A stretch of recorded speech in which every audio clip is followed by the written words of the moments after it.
And would you do me the pleasure of hitting the lights, sir? Ha ha. Whoa. What are all those stains?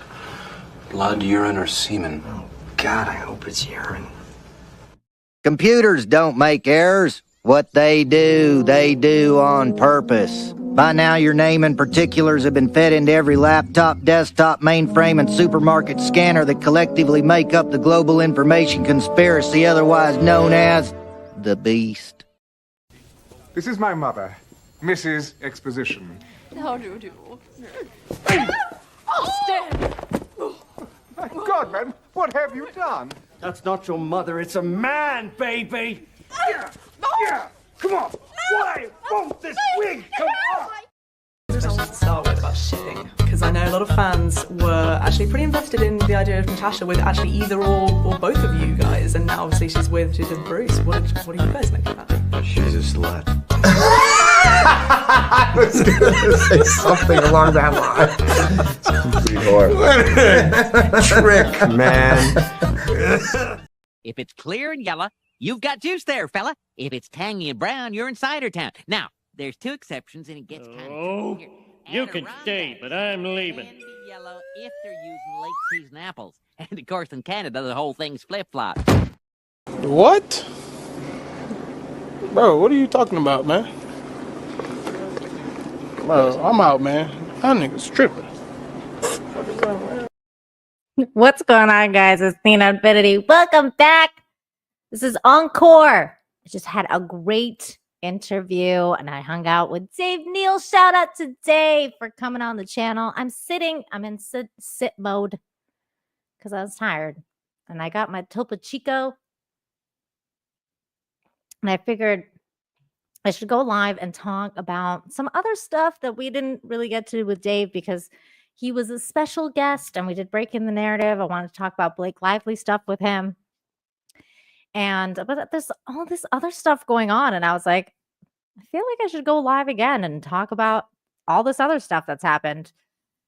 Because there's like news about Nintendo. They had their Nintendo Direct today, which I only watched the Mario Kart commercial. And I was happy. I was like, ooh, yay, Mario Kart. I'm such a Mario Kart girl. What's up, guys? Hey, Psychotic Mongoose, what's going on? Hello. Hello, Jeremy. Hello. Sawan is here. Hi, Sawan. And I think I saw somebody else. That lovely Sherry is here. She is so lovely. Hello, Sherry.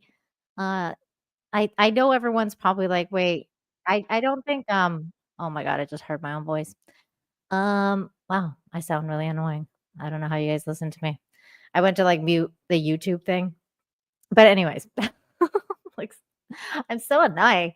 I saw there was like a lot of stuff going on. So I was like, I should probably go live and talk again. But I don't feel like standing, so I'm gonna sit. But so yeah, I saw the Nintendo thing and I saw there's some news going on about Jean-Claude Van Damme. And I was like, wait, what? That's a little bit disturbing. So we're going to talk about that in a little bit later, after we talk about Nintendo. But you sound fine, says Psychotic Mongoose. Thank you. No, I was just saying my own voice is annoying. But that was a good interview with Dave. Dave's a cool guy. So I don't even have a source for all this stuff. Like, I guess I can go for like Nintendo news, but we're just gonna be chilling and chatting. So don't expect like a whole prepped show because this was not planned at all. So let's go to, I don't know, we'll go to Twitter and we're gonna just put Nintendo and see what comes up. Because I think people are, from what I understand, some people are mad. And I don't know why people are mad. I guess maybe it's because something about the price being too high. So let's see what's going on Twitter. There's Krista. She's like the first person that comes up. Look, she's between Nintendo. Look at those people. Nintendo of America. Krista. Nintendo of Japan. She's so into Nintendo that like even Twitter is like, okay, Krista. Okay, maybe we should like click her profile and like go through her. Wait, what happened? Don't do that. Can you just work? Oh my god. Okay, let's see. Anything crazy? What is this? Introducing Game Chat, a new feature for Nintendo Switch 2. Thanks, I hate it. Hey, what's up? Can you hear me? Hello? With this feature, you'll be able to communicate. Introducing Oh Game. my god. Oh no. Okay. Oh yeah, I saw that you could be the cow guy. That's fun. That's fun. You could be Moo. I think his name is Moo. The cow from Moo Moo Meadows absolutely stole the show at today's Nintendo Direct, and the internet's going wild about the bovine being a playable character in Mario Kart Switch 2. Look how cute he is. That's so funny. Bovine. That reminds me of The Simpsons when Ralph is like, when I grow up, I'm going to Bovine University. Oh, that was a good episode. That's the only reason I know the word bovine, because of The Simpsons. So can you guys tell me what's up? Like, what the chat needs to tell me what's going on. Like, why is everybody mad? How expensive is this game? Wait. Let's see. Mean Bastard says, why Nintendo? Me finally coming to terms with games being $70. What? Like, how expensive did they go? How expensive did they go? What's up, Darren? Welcome back. We're having another show. So welcome back and thank you for modding. Hello, Daniel T. Hi. Hello, Daniel Cantu. Hello. Hi. So yeah, so there's stuff going on. Okay, let's see what else. What else we got? There's Grums. People are blaming Trump for the Switch 2 pricing. What? What does Trump have to do with this? Nintendo has always been very smart to use situations to increase demand or prices. They made great stuff and great games, but they are smart on business. Well, that's true. They are. How much is this system supposed to be? Is it like $800? What the heck? Nintendo says Ricky Berwick. Okay, let's hear him. Nintendo Switch 2 will be $449. Bundle with Mario Kart World, $490. What? Oh wow, $500, huh? For the bundle. $429 without. Mario Kart World will be $80. What? 2 Pro controller is $79.99. What? 2 controllers $89.99. What? Joy-Con 2 charging grip $34.99. What? Joy-Con 2 straps I'm going deaf. $12.99. What? 2 Joy-Con wheels $19.99. What? Nintendo Switch 2 camera Oh, no. $39.99. What? Nintendo Switch 2 dock set $109.99. Carrying case and screen protector $34.99. All-in-one carrying case. Oh my $79.99. god. AC adapter $29.99. Nintendo Switch 2 with Mario Kart World with all accessories and an extra set of Joy-Con dock and AC adapter $1,000. Nintendo Switch 2 will be $449. Okay. That, you know what? This is actually a good video because it told me everything I needed to know. I was wondering what the pricing was going to be. So now I know. So $449, I'm guessing USD. For the without Mario Kart $499 for the bundle. Did they make it 4K compatible? Is it still 1080 only? Let's pull that up. Let's see. Nintendo Switch 2 specs. All right, let's see. Blah blah blah. Weight, screen, GPU, custom processor made by NVIDIA. Storage is 256 gigs. I should probably share my screen so you guys can see this, what I'm looking at, instead of Ricky's face. GPU or storage there. Wireless Bluetooth. Output HDMI. Audio, speakers, microphone, buttons, blah, blah, blah. Okay, what's the other specs? Like, does it come with... Does it HD? Oh, here we go. Screen. So they're still doing 1080. Wait, so they didn't bump it up to 4K? Custom processor. That's interesting. Not that you would really need 4K like for Mario. It's like what am I needing Mario to be 4K for? No USD? What do you mean no USD? It has to be USD. I'm guessing it's USD prices. Look, I don't know how I feel about this because I worked for Nintendo for a long time, and I can tell you that the company is extremely proud of how they conduct themselves and their business practice, their IP. They love their IP. They will die on any hill for their IP. And I think they really truly believe that it's worth the price. Now, is that the case? Now, I think that's what the Grumps kind of was insinuating, is that like the reason people are blaming Trump is because the economy is so bad. So the economy is bad and there's inflation, so that means Nintendo is more expensive. That's kind of what I'm understanding. Gamers are furious at Nintendo, says Pirate Nation. Please, people, just be smart for once and don't let Nintendo ruin the entire industry by buying a damn digital game for $80.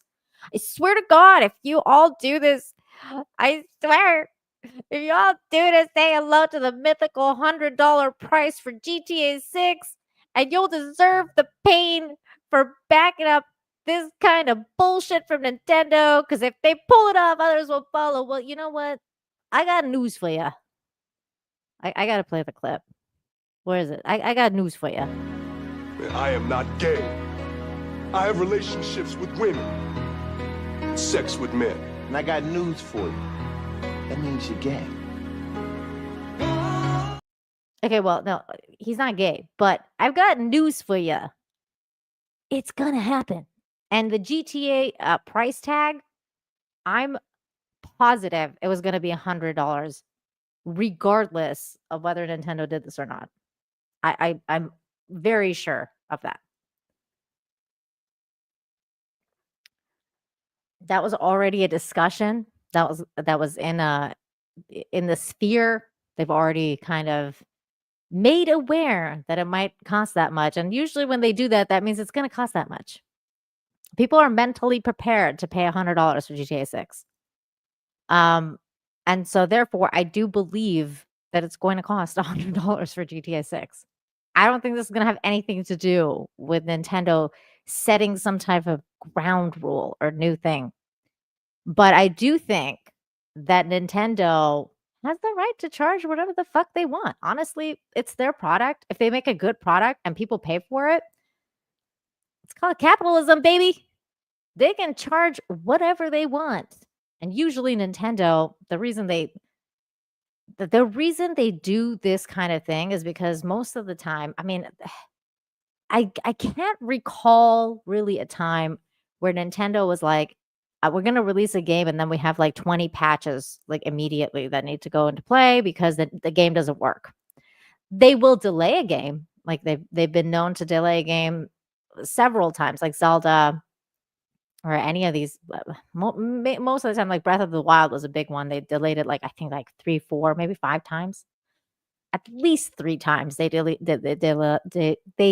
it.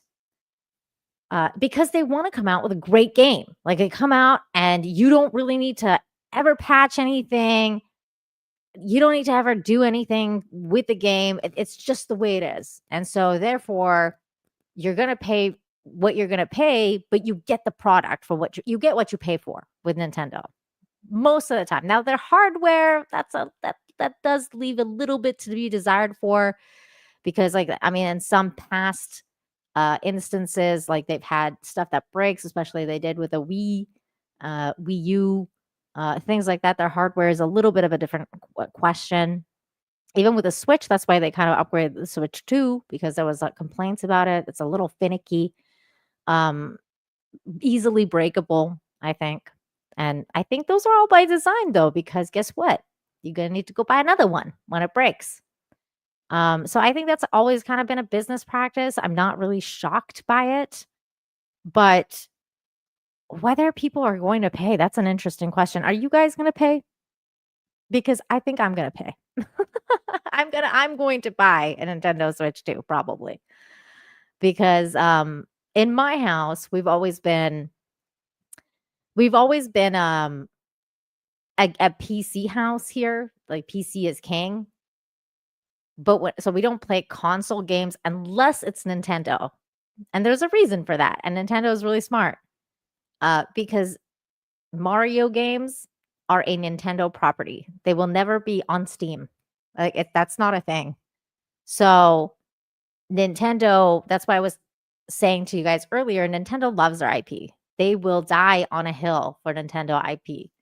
And so they will never let people mess around with their IP in any way. They've always been very litigious. They will mess with you if you mess with them. So I think that it's well within the right to charge whatever the hell they want, because that's capitalism, and they will charge, and you will pay if you want to play. You pay to play. It's gonna happen. Am I going to play for the novelty? I just want to play the game. Like I want to play Mario Kart 2 or the Mario Kart World. I liked it. I liked the trailer. I've always been a huge Mario Kart fan. So I'm not really getting it for like the novelty of the console. I really could care less. But I do like the games. And therefore I'll pay for the games. Now if they told me that I could play Mario Kart World on my first Switch, like on Switch 1, I would just play it on Switch 1. Like it'll be like, oh, you're gonna, we're gonna, if it was like, oh, you can do that, but Mario Kart World is gonna be like, 4K on Switch 2, or it's gonna be 1080p on Switch 1. And I'd be like, how? I'm just gonna get it on Switch 1. I don't need another console. So, but they're doing it smartly because it's capitalism. They want to make money. They're like, here's our new console and our new game. If you want it, buy it. If you don't want it, we don't care. And I think that's it's a gutsy move. And it's like that meme. It's a gutsy move. Let's see how it works out for them. And I think it's going to work out for them just fine. I think there's a lot of people who are going to pay. And a lot of people that won't, but most people will. Here's Smash JT. Nintendo Switch 2 games with the price of $80. Not a joke. Actually serious. Okay, see, but this is an unfair gift to put for Nintendo, because that's not what they're going to come out with, right? See, that's the difference here, is that you're talking about like Homer came up with a shitty car, right? Like something that nobody wanted. And they were like, oh, here's this expensive thing with this shitty car that looks like this. Whereas the Nintendo is going to give you top product, right? So that's the difference here. That's not a good analogy. This meme is not a good analogy.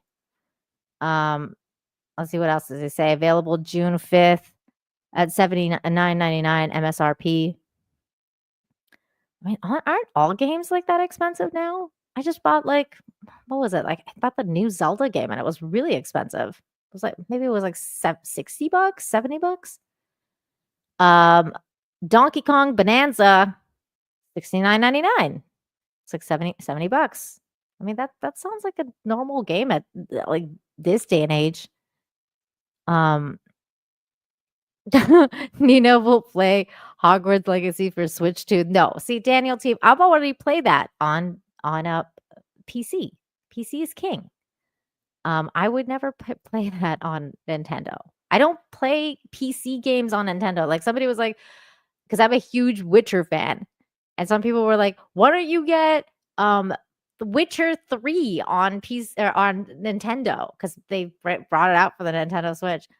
And I was like, why? Like, why would I ever do that? I have a PC. I have the PC version. Why would I ever play Witcher 3 on the Nintendo? It's just such a stupid thing to me to do.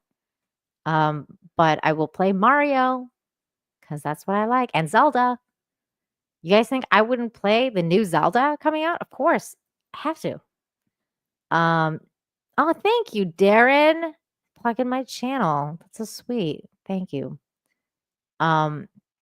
Daniel T says Nintendo going $80 digital video games and 90 physical games equals other companies will raise their prices too. They blame Trump because tariffs will make prices go up even more. Well, that was going to make everything go up regardless, though. Not just video games, right? That's just the reality of life. Prices go up. You know, things happen. I don't think that I just don't think that's a thing. Hijabi Gamer is like, just buy a Steam Deck. Why would I buy a Steam Deck? I don't get this. Why would I have this? Oh, instead of PlayStation? But you can't play Mario on there. Why would I do that?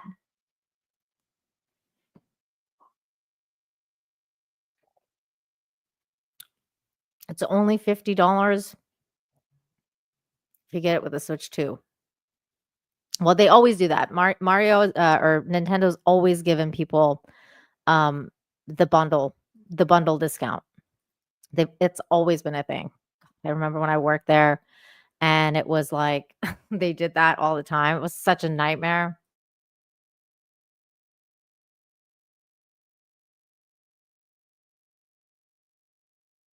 It was such a nightmare to figure out the stupid bundles. Oh God, I remember I had to go to Walmart and like Toys R Us and Target and all of those people. And like there was always like people being like, "Do you guys have the bundles?" And I'm like, "No, the bundles only come out for limited time. Stop asking about the bundles."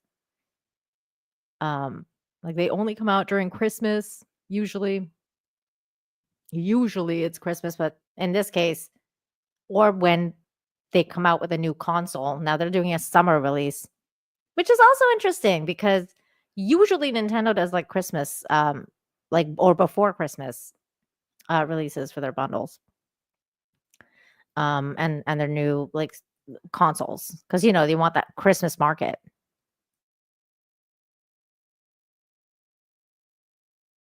You want the holiday, like, you know, people are getting ready for the holidays and they want a new bundle or they want the new Nintendo game.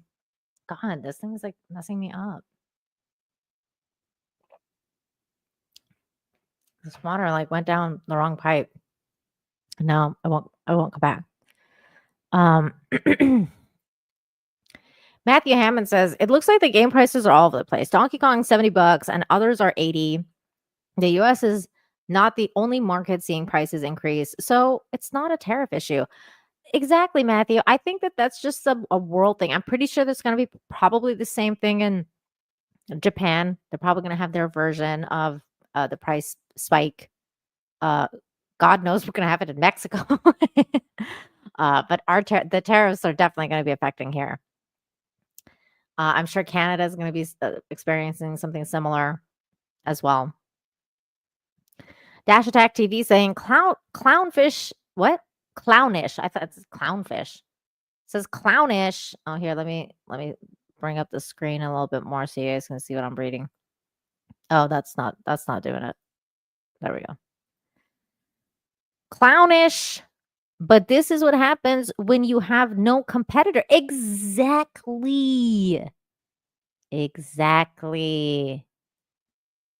This is exactly it. No one else is making the Nintendo stuff. No one's making Mario. $70 was already a joke. I'm not going to pay $80 plus. Really? It's only a $10 jump. Nintendo games will stay at the price point for their entire lifespan too. This is true. This is true. Nintendo games don't go on discount. I'm already considering skipping Switch 2, says EMAC. Altogether, or waiting until it's at the end of the life cycle and buying it used way cheaper. It's getting ridiculous. A lot of people did that for Switch 1. And a lot of did that for the previous consoles, because a lot of people do that for PlayStation and Xbox all the time.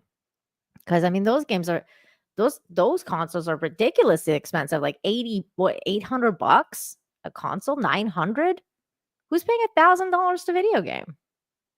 Like every console thing that they come out, people would wait.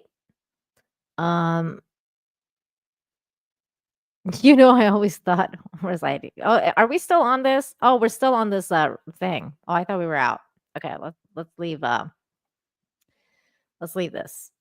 Let's see what else people have to say. Noir says, it's official. The best deal in gaming is just buying a PC. Hell yeah, it is. Except you won't be able to play Mario Kart on here. Xbox is dead and barely a platform anymore. This is true. PlayStation 5 Pro is a scam. This is true. Nintendo's out of their damn mind. Nah. Nintendo knows exactly what they're doing, and people will pay. I promise you, people are going to pay for it. Mushi Mushimon. I believe this is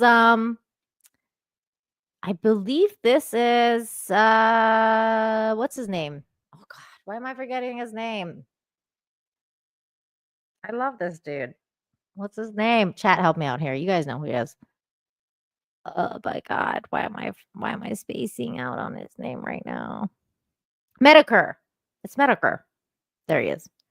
Nintendo fans got Bloodborne 2 before Sony fans did. LOL. And he's doing the laugh.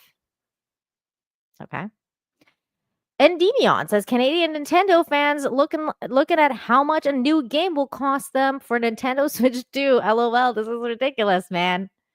Yeah, those tariffs are gonna be a thing. That's kind of crazy. Here's Stuttering Craig. Nintendo can price their games whatever they want to price their games. Ultimately, the market will decide. Exactly. Stuttering Craig gets it. He gets it. My concern is not the price. It's the sticker shock that the average parent will feel. What? The sticker shock?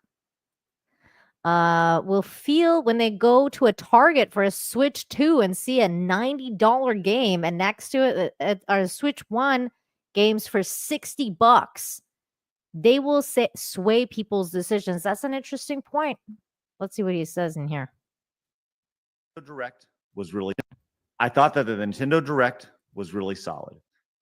My only concern is the price point, not the fact that the games are $90 or $80. Is that fact that they were $60 and $70. And I think from a generic consumer perspective, your mom and dad who are buying those games, going in and looking at those games, when you're at Target and you're looking at the Switch games that are $60 and you look at the Switch 2 games that are $90, I think that the average parent is going to look to the Switch 1. I think it's just strictly about sticker shock. It has nothing to do with the pricing. Yes, I get the inflation argument. I totally understand it. Games back in the day, they were all sorts of crazy expensive. I was there. I experienced it. But from a sticker shock perspective, it's something that has to be considered. I'm sure Nintendo's already done that. And I'm sure that they know that they can price their games at $80 and $90. It's an interesting point. However, most people are buying digital now. So a lot of the physical copy stuff is kind of already out anyway. Most people aren't really buying physical. Parents are just buying digital. So, I mean, I don't know how much that comes into play. I do know that physical copy is supposed to be more expensive, right, than the digital version.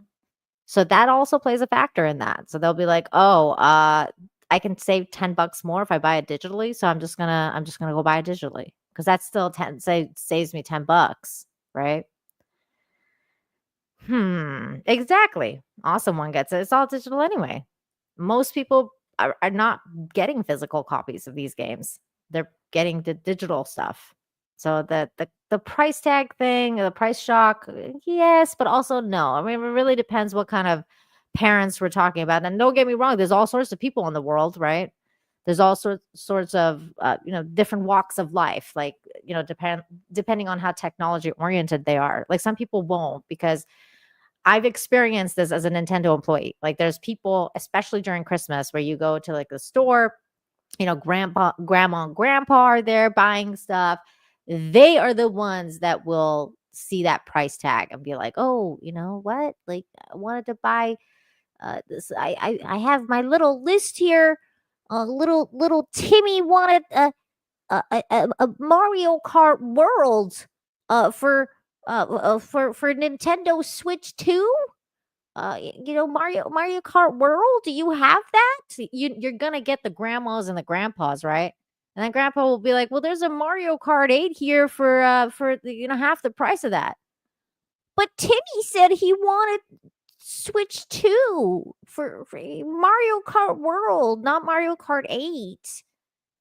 Guess what? Grandpa's coughing up the money. So, that's the way it's gonna be. For most of those people, unfortunately, that's the case, right? Because they don't know. They're just there to get stuff for their grandkids. And if that's the grandkids list is, Mario Kart World and not Mario Kart 8, guess what? They might get it. And then guess what? They're going to go return it and get the other one later on Boxing Day or whatever the most expensive day of the year for Canadians or the most annoying day of the year for Canadians when you have Boxing Day, British people. And then you have like all the returnees from Christmas. You're like, can you wait another day? Because Boxing Day is like Black Friday for Canadians. If you guys don't know what that is, let's see what else they say. But that doesn't justify it. By the way, I like how Blabs is wearing her hat like sideways. I haven't seen that happen for a long time. A sideways cap. It's like an old 90s look. No, it has nothing to do with tariffs. Because if tariffs were a part of it, then they should have said that. They say, hey, tariffs made us increase our price to $90. The digital will now still be $60 or $70, but that's not what they did. So I don't want to hear about the tariffs. It's a non-issue. It's a fail-safe. It is something that is just being thrown out there by people who don't know what they're talking about. It has nothing to do with tariffs. So that's my overall thoughts on it. I am looking forward to the games. Will I end up buying one? I don't know. I think a lot of people will be in the wait and see camp for sure. I think I'm going to buy one probably, especially once Zelda comes out. Like I might not buy like immediately, but when Zelda comes out, I'll be like, yes, I'm there. Like I even waited for the Switch. Like I was like, I'll wait and I'll get it when Zelda comes out and when there's more games. Like for Switch, like I remember they came out with I don't know, that weird Mario game with the hat. What was that? Like the hat game. I still haven't even played that game. I forget what it was called. It was like their first game. And I was like, do I really want to play this? And the answer was no. So then I was like, I'm just going to wait. So most people might wait for a little minute, for like a hot minute until all of their rosters out, or at least like 5, 6, 7, 8 games before they commit to something. What else do we got here? Nintendo drew first blood. Rockstar gauging the industry reaction to $80 Mario Kart game before dropping the GTA 6 for $100. I'm telling you guys that was going to happen anyway. I don't know why people are in denial. I don't know why people are thinking that like Rockstar was actually gauging the market. Are you kidding me? People, especially GTA fans, have been waiting for that game for like 6 years. What, 7 years, maybe longer? I don't know. We've been waiting for a long goddamn time. You think that people aren't going to cough up $100 to play that game? You've been mistaken. You would be mistaken. Those Nintendo Switch game prices. I think I missed my $60 games. Here's Jeremy Prime, DJ Cobra. It says Nintendo Switch discussions are fired right now. And he's put this meme of this Asian dude getting into some type of a hazmat suit to go into the comment section. Wow. Is it really that bad? I don't know. I haven't seen anything to do, but am I saying like bad stuff, you guys? I don't know. How do you guys feel about this? 16-bit mascot, what's up? Says yes, Zelda was neat in the early days, but after so many, I was done. Are you over it? Are you over Zelda? I don't think I'm ever gonna be over Zelda. I love it. MTBS Steve.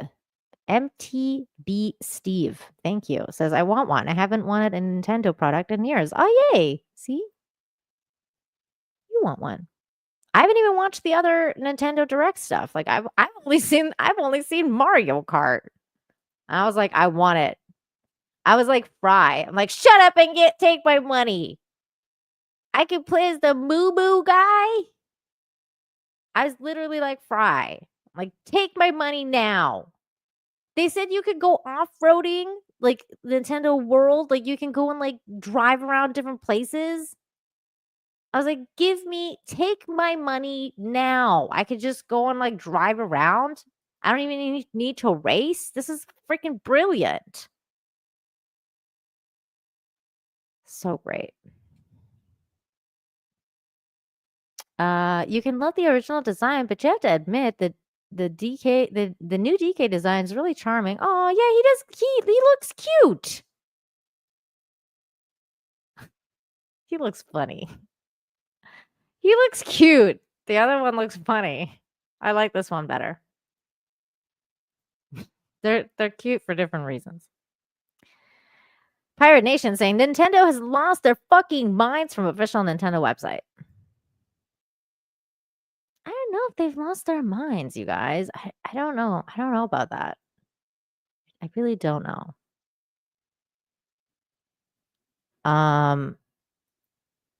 Luminous Rogue, thank you. It says, God, this console just came out and I'm already sick of hearing about it. Last Nintendo console I bought was the GameCube. That was a good system. I love the GameCube. See, now that was innovative. Like, it was so cool. It was a square. It was a cube. I love that console. Luigi's Mansion was great. I feel like Nintendo Cube doesn't get a lot of love. Think Before You Sleep says, y'all complain about Switch 2 games costing $90, but you'll spend $500 on Fortnite skit. You know what? That's a good fucking point. That's a good fucking point.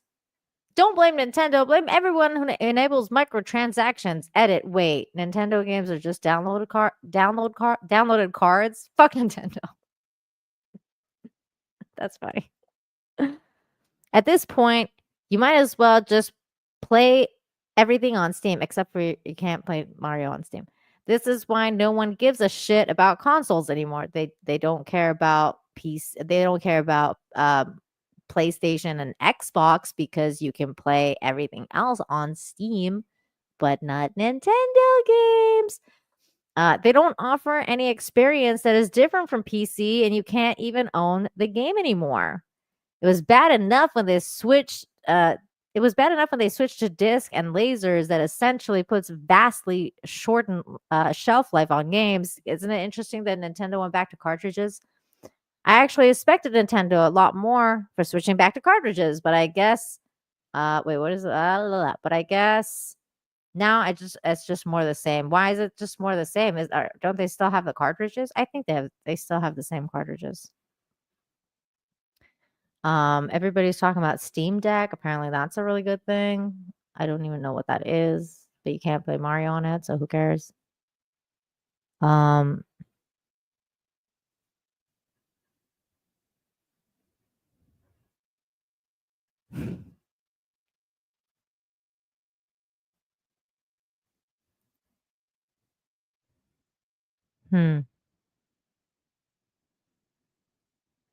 last Nintendo was the NES. Was it like the new remastered one or like the actual?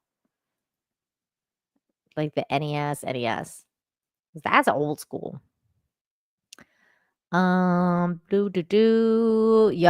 Remember when Nintendo 3DS got backlash and flopped at launch because parents and casuals boycotted it? This will and probably should happen again.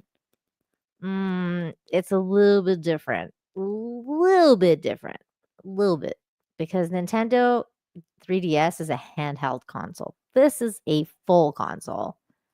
I don't know if that'll happen. A little bit different. Nintendo also came out with like the 2DS because they wanted like a cheaper market. They wanted to go even cheaper and for littler people because they wanted like those 3DS games, like they would break, or the consoles would break all the time because they would snap. So they came out with a 2DS.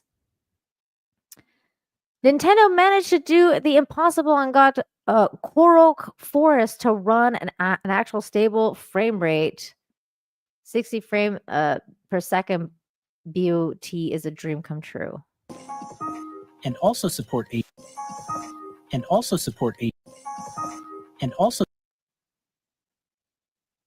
Okay. That was not that exciting. Some guy named Nathan says, my overall thoughts on Nintendo Switch 2 Direct. First, new first-party games look unbelievable. 120 frames per second and 4K is possible. So they do have 4K. That's interesting. Third-party support blew me away. Ooh. GameCube on NSO is one of my most wanted things ever. Wait, what? What does that mean? Console pricing is fine. Look at that. Console pricing is fine. Game pricing is awful. Interesting. Let's see. He's got the pictures of Mario Kart. Okay, they're coming out with a control. Oh, I see. I thought they already did that for the Switch. But they already did the Switch Nintendo GameCube one. Oh my god. Look at Hypnotic. This is Hypnotic. Nintendo says fuck gamers as a company reveals new prices for Switch 2 at $90. Damn, look at Hypnotic going hard on Nintendo right now. Nintendo fucks gamers. Wow. That's right, losers. Paid $90 pre-game for same shit. It's not the same shit. It's definitely different. I disagree a little bit. Let's see what kind of comments he's getting. Oh, he's got a thing. Okay, let's watch his video. Let's react to this. I hopes to see the same thumbnail for GTA 6. Some guy says. I already mentioned GTA 6 in the video. You can bet you'll see the same thumbnail. Don't worry. Really? People are going to pay for that. This has me reconsidering the new Switch. My OLED still works fine. I think it's an old one. Just scrolling down to exit the images with fucks within that face. It's diabolical, brother. Yeah, that caught my attention. The new Nintendo leadership failed. Its first test. There's a new leadership. Truth is, I don't care. I haven't cared for Nintendo in a very long time. Okay, well then you don't really count. I was a kid, in fact, and PC gamers, blah blah blah. Okay, well you don't care. You're not the market. You're not the market. Sorry, but I refuse to pay $90 for Mario Kart. Guess we will play the one we have already. See, this is interesting. That's an interesting one. That's an interesting comment to me. Okay, let's go to his video. Let's see what he has to say. 9-minute video. Let's react to this. Let's see what he has to say. Ladies and gentlemen, here we are. We are officially at the point now where the next generation of consoles are going to start raising the prices again, like what happened with the PS5 and the Xbox and whatnot. And now it seems like the Nintendo Switch 2 is going to be leading the way. there has been an announcement with all the information coming out about the Nintendo Switch 2. And one of those announcements is the fact that the retail price of video games is going to go up to, and I shit you not, $80 for digital. Wow, it gets better. $90 for physical. I am not kidding. Those rumors about GTA 6 being $100, I think it's safe to say it is most likely true. What did they think it was gonna happen? I'm so confused. All these people are like, what do they want? Like a $50 game? It's 2025. Are we on the same planet? Have you seen what eggs cost in like the US, in some parts of the US? I was talking to one of my friends the other day. She said she paid $14 for a dozen eggs.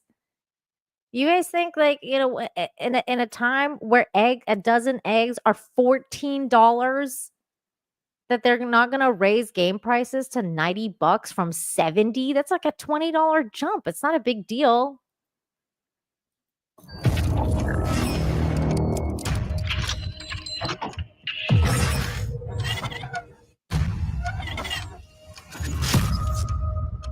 So let's get into this article, guys, from Insider Gaming. But of course, before we do, if you are new here, just consider hitting that subscribe button. I would greatly appreciate it, and like the video to push us out into that. Yeah, let's do that. I'm already subscribed, but I'll like the video. Here you go. Even though I'm probably not going to agree with you. YouTube algorithm. Now, I got to admit, guys, I was thinking about becoming a Nintendo guy after, you know, this next generation of consoles, considering that, you know, for me, PlayStation was always a console that I purchased to get some exclusive games like Final Fantasy. See, I was always the Nintendo girl. Like I've always bought Nintendo. So he and I are vastly different. We're coming from very different places. For example, but considering these games are releasing on, because I don't buy PlayStation games because I can play PlayStation. I just have to wait, and then I'll play. I can play a better version of the PlayStation game on PC. I did the same thing for GTA. Like I'm planning on waiting for GTA 6 to come out on PC. That means I have to wait a year. That's fine. I was gonna wait. I would wait a year and then it'll come out. Same with Red Dead. I waited until it came out. Red Dead 2. I waited and it came out. With PC, you just have to play the waiting game, and that's fine with me. I'm fine with playing the waiting game. But I think PlayStation sucks. The consoles suck. Nintendo is a different story because you have a totally different IP. You can never play that shit on Steam. It's just not going to happen. Now, if I could, maybe it would be a different story, but I can't. On Steam now, there is no reason for me to have a PlayStation anymore. So I told myself that PS5 was going to be the last PlayStation that I will probably own for a while, and that I was going to focus all console efforts. Like, no joke, I love point and click games. I freaking love point and click games. It's the best. To the upcoming Switch, so long as the value was there. The problem is, in my opinion, the value is not there. You know, Nintendo Switch, they never. Okay, so he says the value is not there, but that's because you're not really a Nintendo gamer. So like maybe you don't find the value in the new Mario Kart, but there's a lot of people like me who do. You're in a different market. Imagine if this was the new PlayStation and the new Final Fantasy that's coming out, right? You'd be like, shut up and take my money, like Fry. But this is Nintendo, so you're like, well, I was considering on becoming a Nintendo guy, but since it's so expensive, fuck that. But well, other people don't think that way. Ever put their games on sale, and the games that do go on sale are games nobody cares about, or they might be, you know, a couple of. You know why? Because people still buy them all the time. All the time. They never go on sale because they're always being bought. Even the old ones. All of them. Years old. And by sale to them is like $5. They don't ever put their games on sale very often. And I just, considering I'm a Steam user and I'm used to games being on mega sale all the time, I'm just not that interested anymore. These are massive pricing increases. You got the console itself costing $449 retail. And then you got their video games costing $80 for digital and $90 for physical retail. It's absolutely insane stuff. So let's talk about it. It's been announced that the price for the games on the Nintendo Switch will be setting players back up to $80 for digital and $90 for physical, at least in some cases. Now, keep in mind, this is Nintendo, right? Nintendo is notorious for releasing the same thing over and over for the most part. So it's not like they're releasing anything super different, but Wait, yet they're hang going on. to charge you. What does that mean? Notorious for releasing the same thing over and over. You mean like Mario Kart franchise? I don't understand that. Like Kirby, like the franchise, like Zelda, the franchise. They don't release the same thing. They release different games of the same IP. I'm not really sure what that means. You $80 and $90 anyway. The price increase also means the Nintendo Switch 2 games will cost €80 for a digital copy in Europe, while physical will be 90. You know what? I love this comment. Frisbees still cost $2. That's right. Everybody just go outside and play frisbees. At least get some freaking exercise.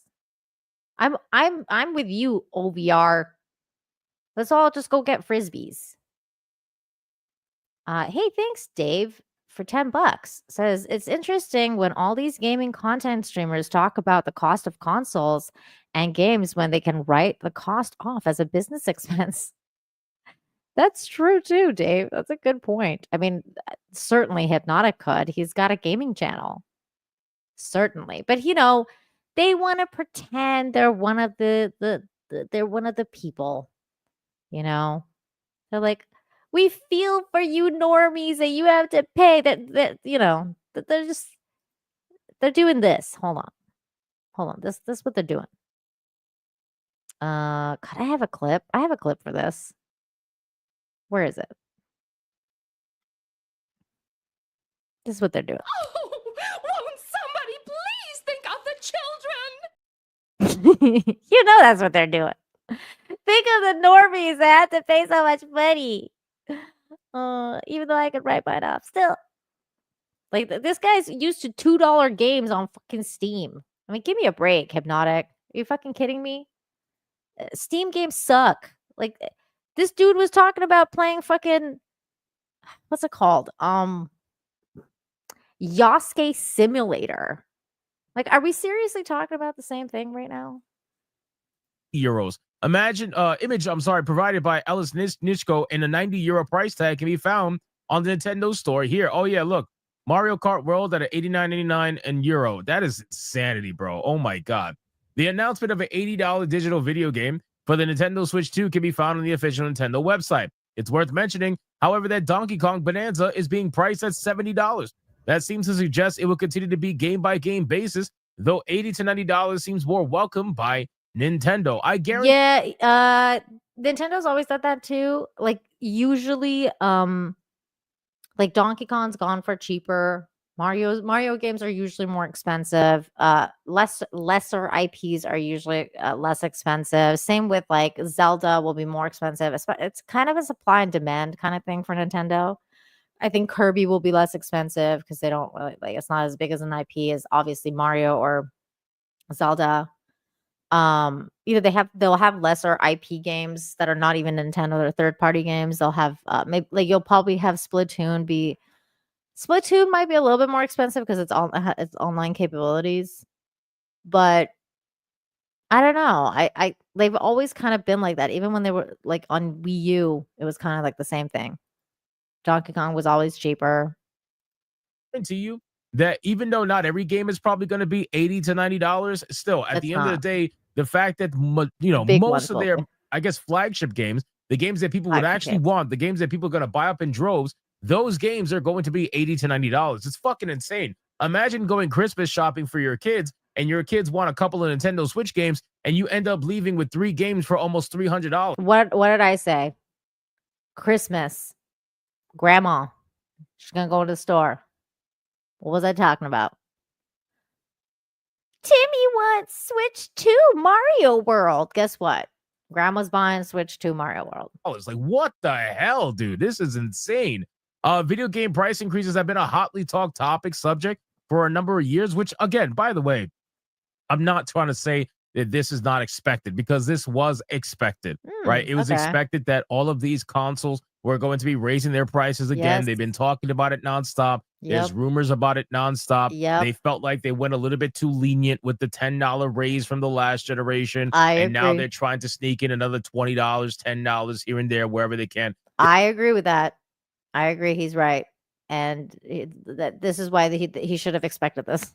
They're going to be nickel and diming. The AAA industry is in such a clusterfuck right now that they're going to be nickel and diming everybody. And the sad thing is that for Nintendo, they may not have an insane amount of microtransactions for their video games, but I guarantee you, if these other consoles follow suit, not only are you going to have $80 to $90 games, but you're also going to have microtransactions out the ass. It doesn't matter. It's What? insane. Okay, come on. The microtransactions was going to be a thing regardless. They've been a thing forever now, and they're annoying and they're stupid. And I've never ever spent a fucking dime on a microtransaction thing because I think it's retarded. So I would never do that. But like skins, like, are you kidding me? I'm not gonna freaking pay for skins. Back in the day, you used to get a fucking goddamn expansion pack instead of this bullshit. Like even with like, let's say The Witcher, right? Witcher 3, they put out the fucking expansion pack and they give you like a bunch of dresses and stuff like that with the expansion pack for like an alternate look for Ciri, an alternate look for Yennefer and Triss. And those were fucking great because you got like the slutty dresses with the tatas out. I always wore those. But like it wasn't like, oh, pay $15 to get this outfit for Triss. Guess what? I wouldn't be paying $15 to buy a fucking outfit for Triss.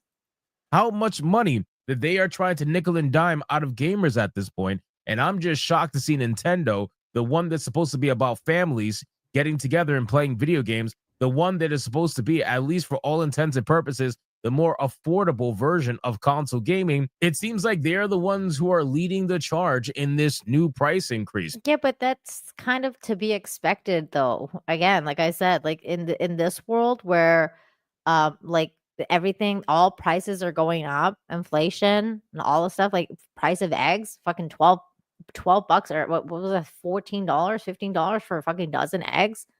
How could you not expect this to happen?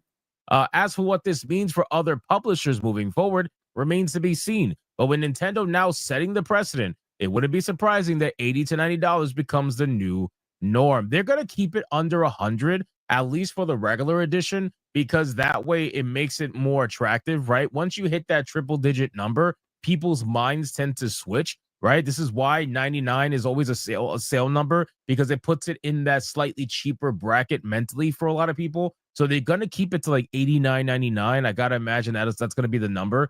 But dude, this is fucking nuts, man. We are at the point now where this is getting closer to $100, retail price for video games, for AAA anyway. And this, yeah, and we're not we're not even considering tax, because that's like in Canada, that's plus tax. That's like plus, like, what is it, like 14% in some provinces. I mean, you're talking about a lot of money. only going to do two things, right? This is going to make indie and AA seem that much more attractive, right? That's Especially indie. Indie games are skyrocketing right now. You got Schedule 1 being one of the number one games in the world right now for a multitude of reasons. And this is going to continue to set that precedent. AAA gaming is going to become more and more scrutinized than it already is. The fact that you're asking almost $100. Well, and I also think it's kind of like the movie industry. Like, they're not really putting out great games. I mean, like, what was it, like the new Assassin's Creed? I mean, I've heard terrible things about, like, well, and we're talking about AAA gamings. Like, AAA games have just been suffering now. Nintendo has not. So this is where he's wrong about this, because Nintendo has still put out good games. They're still putting out bangers. So I'm not really sure if that kind of falls in the same category, because we're not talking about Assassin's Creed Shadows here. We're talking about, Mario Kart World. It's a little bit of a difference of quality and of game stock of game everything. Everything is different. So I'm not really sure if that kind of analogy fits. But I do believe that indie gaming is gonna what's it called? Indie gaming is gonna skyrocket more because people are just they're just sick of like paying this much money for AAA games. I get that. And I agree with that. I think and that's what I say like about capitalism too. Like all the power to the indie gamers. Go ahead and make that game and make that money, man. If you think you could do it, I mean, I heard Grum's tried to do it. He's been trying to do it for a long time, right? What has it been like 8 years? Go make that indie game, man. Go do it. You do it, Hypnotic. See if you can get your game out before Grum's does. But I'm sure Hypnotic's going to put out, something before Ember comes out. For one singular video game at retail, that opens you up to an immense amount of criticism. I don't want to hear these developers, these fucking studios, any of them bitching and complaining about people being mean to them when they're just trying to be, good workers. They're working hard. Everybody's shut the fuck up. You're asking for almost $100 out of somebody for a singular experience. You bet your ass you're going to be criticized to the moon, and to ensure that you are giving gamers what they want. Because this is absolutely insane. It says rumors last year began circulating that Grand Theft Auto 6 would set the precedent of game price increases, with some suggesting that the game will retail at $100. But while the price increase from Nintendo isn't near that level, it does beg the question if Take-Two Interactive now thinks that such a price increase is possible. I think it's the other way around, to be honest with you. I think that Nintendo must know that Grand Theft Auto was going to retail at $100. So Nintendo... I agree. Everybody knew. Like this is what I'm talking about. You're in denial if you didn't think it was gonna happen. It was gonna happen. It was definitely going to happen.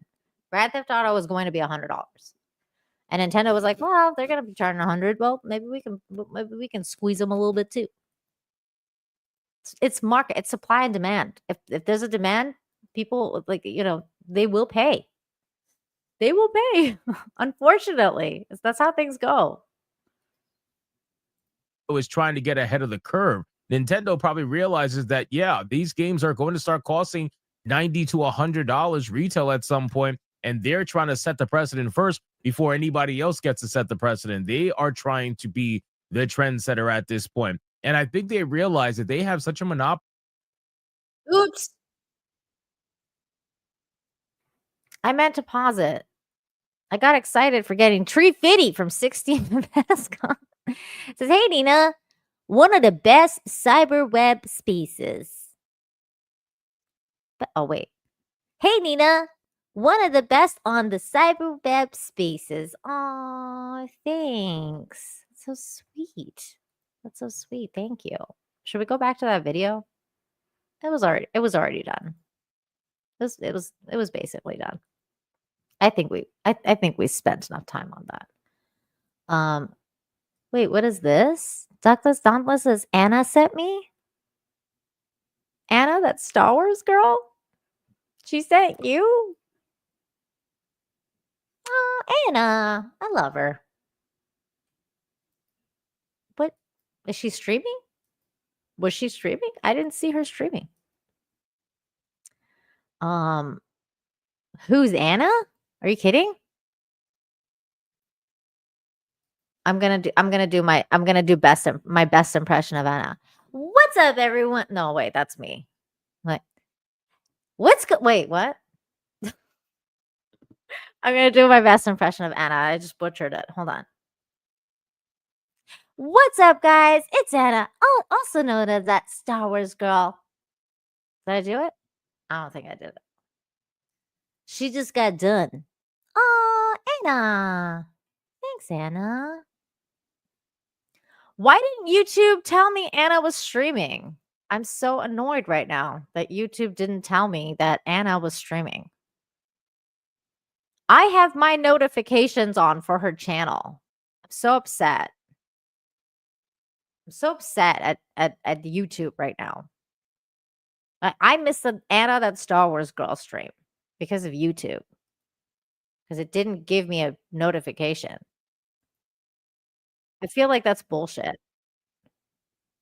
Don't you guys feel like that's bullshit? I could see Cecil streaming. But, of course, freaking Anna.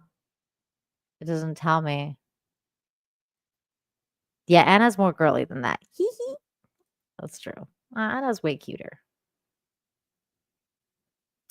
Anna had an hour to stream while the baby Peaches was napping. Oh, baby Peaches. You guys have no idea how cute her baby is. I do, because I've seen the baby. You've only seen baby emojis. And I can tell you it's really cute because her baby does her like the thing that Anna does where she's like she does that like little tongue thing that Anna does. And it's so cute. And she looks exactly like her. I was like, dude, you look like she looks exactly like you. It's kind of crazy. DL, I didn't see this. DL, thanks for the $1.99. Says, Nina, we missed your gaming streams. They were a joy. Aw, DL, thank you. I should do that more. I should do that more. I just don't have the time. Okay, there you go. What's up, all my Ewoks, Wookiees, and droids? It's Anna, also known as that Star Wars girl. There you go. I tried.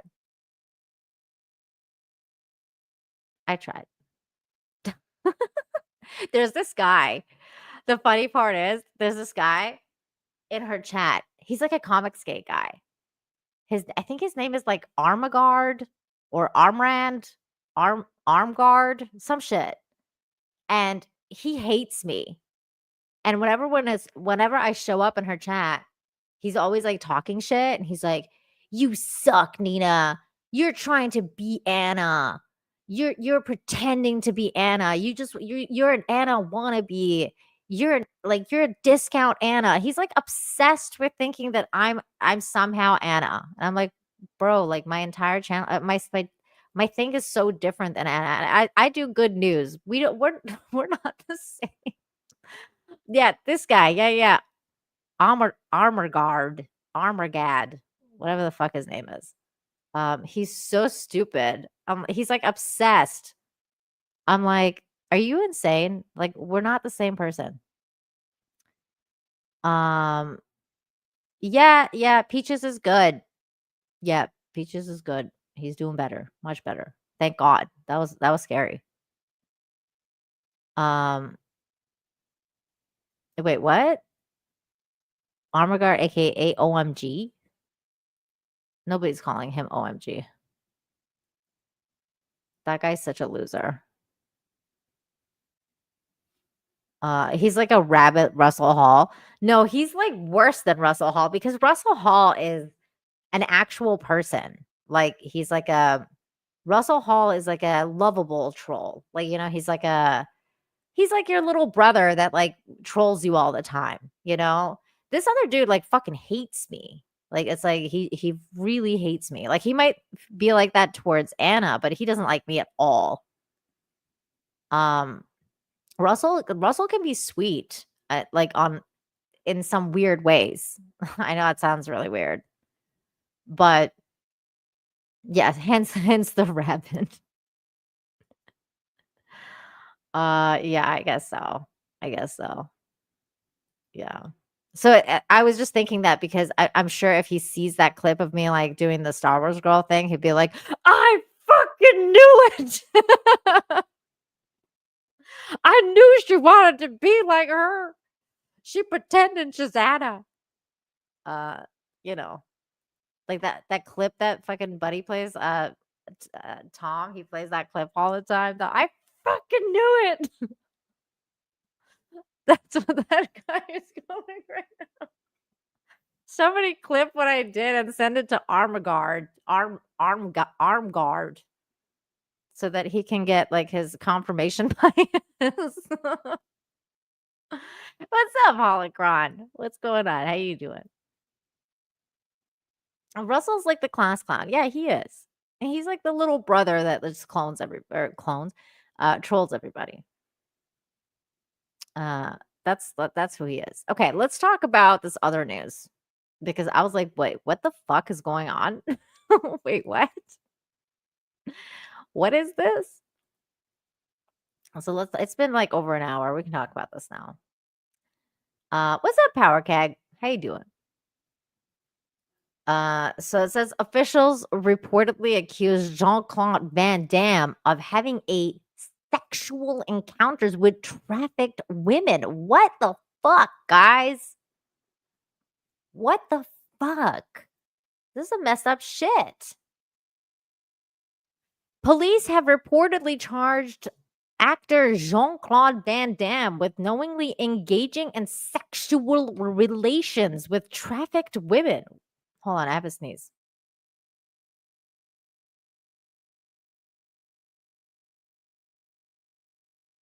I thought I had a sneeze, but it didn't happen. Authorities filed a criminal complaint against the actor with the Romanian directorate for investigating organized crime and terrorism. CNN affiliate Antenna 3 reported they accused Van Damme of having obtained 5 Romanian women as a quote-unquote gift in Cannes while knowing that they were trafficked by an alleged criminal group led by Morel Bolea. I don't know what the fuck any of these things mean. Holy shit, that's kind of weird. Jean-Claude arrives at the Los Angeles premiere of Expendables 2. Okay, wait, is this like okay, that's the caption for the photo. Attorney Adrian something Cauculus. Wow, that's that's not a good name. A representative of one of the alleged trafficked women issued a statement about the allegations made against the famous time cop and sudden death martial arts actor. An individual claiming to have witnessed alleged incident said it occurred at an event organized by Van Damme in Cannes and told authorities, which prompted the DICCOT to open criminal investigation, according to Antenna 3. We are discussing an outrageous case that is not new. Oh my God, wait. Speaking of an outrageous case, we should talk about the new Candace Owens lawsuit afterwards about Kanye, because that was fucking wild. Remind me, because I'll forget. We're discussing an outrageous case. We're discussing an outrageous case that is not new for the prosecutor's office in Romania.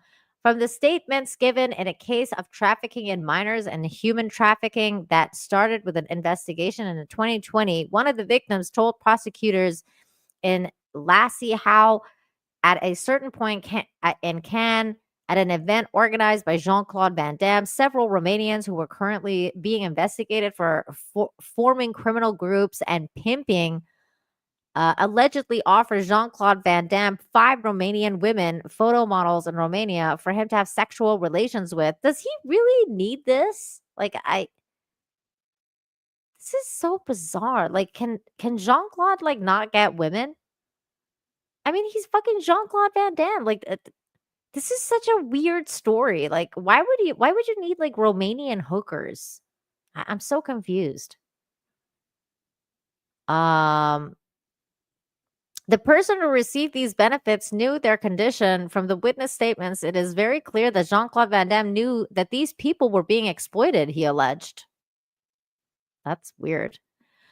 The prosecutor general of the prosecutor's office attached to the High Court of Cassation and Justice might agree and agree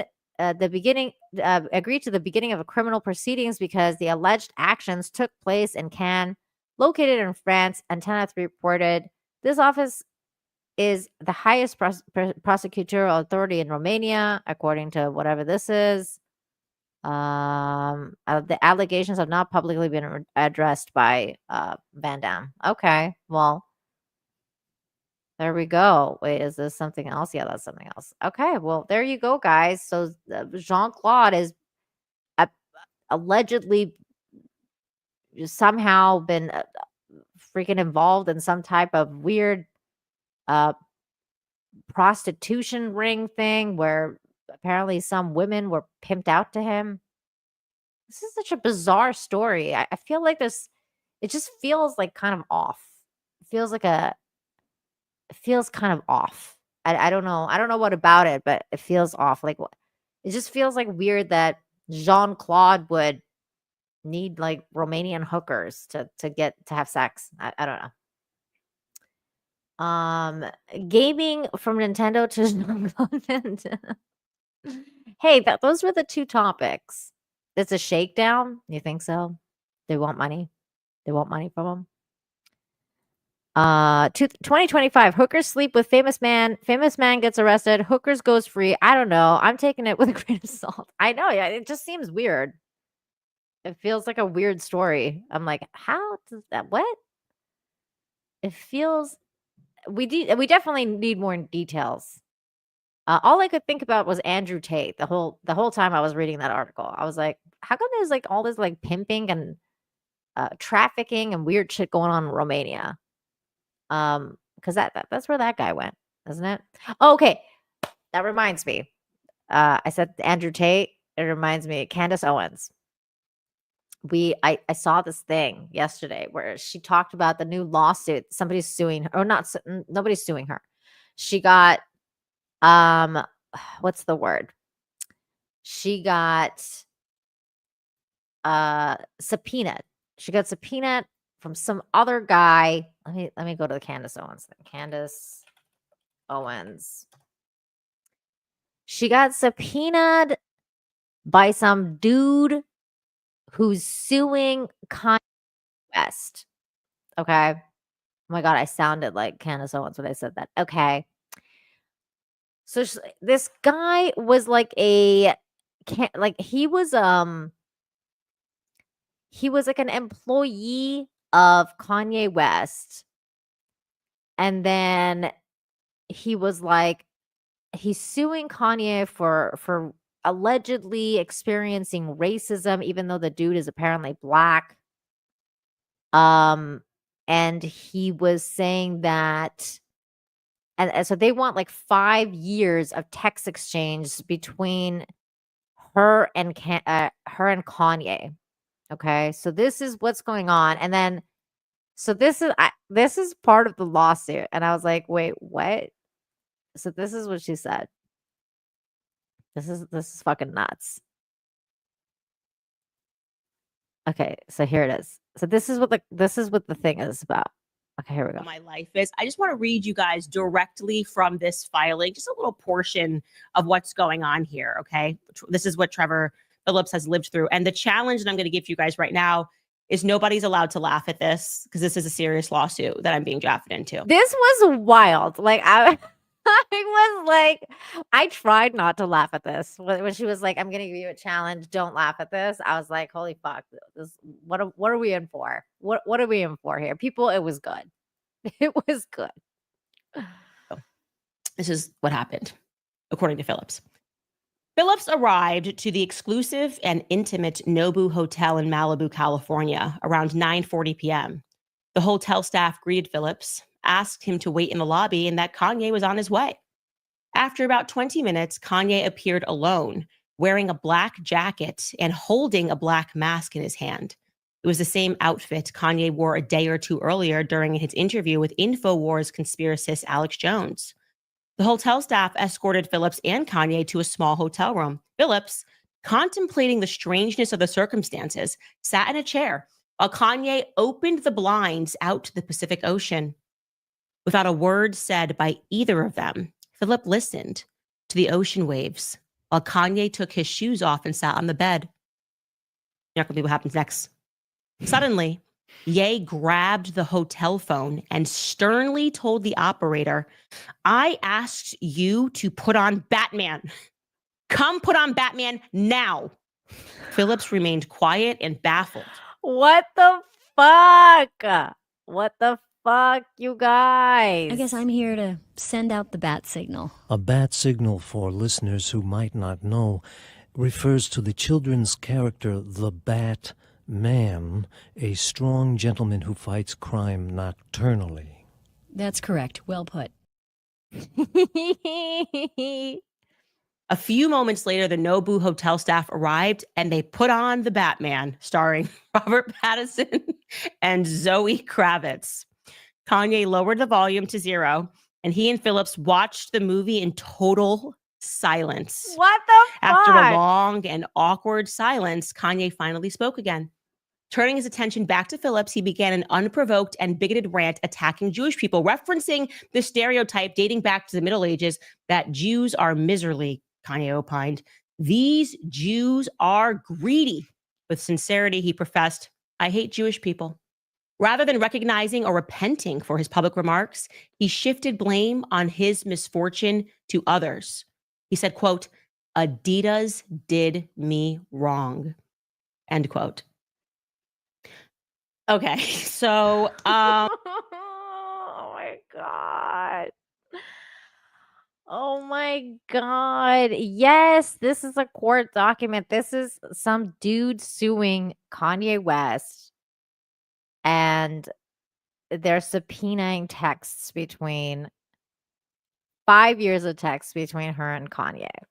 That was an actual court document where Kanye West pulled some sort of power move on this guy and then like watched the Batman and silent in silence. I feel like that's a power move, for sure. What is this? Nina, how much money do I need to give you to make a true Ahigawa face? I don't know what that means. What's Ahigawa? Do I need to like Google that? I'm scared. No. Some people in the comments are asking if this is an April Fool's joke. No, this is not April Fool's. This is the lawsuit, a piece of a lawsuit that I'm being drafted into. I was not in this hotel room.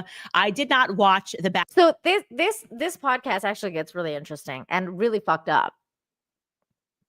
So in this, she starts to talk about Kanye because everybody's always wanted her to like turn her back on Kanye because I mean Kanye is really fucked up. Let's face it, right? He's kind of crazy. And she kind of goes on to like kind of goes to bat for Kanye because she's basically saying like, look, something's fucking crazy, like some fucking insane shit happened to Kanye.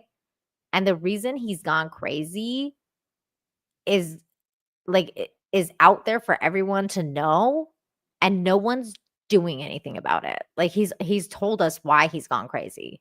And she goes into this whole segment about what happened to him. And I'm like sitting there going like, holy fuck, it kind of all starts to make sense why Kanye is so crazy now. Cause it's almost like he's a completely different person. And it kind of makes sense why when you listen to this show that she does.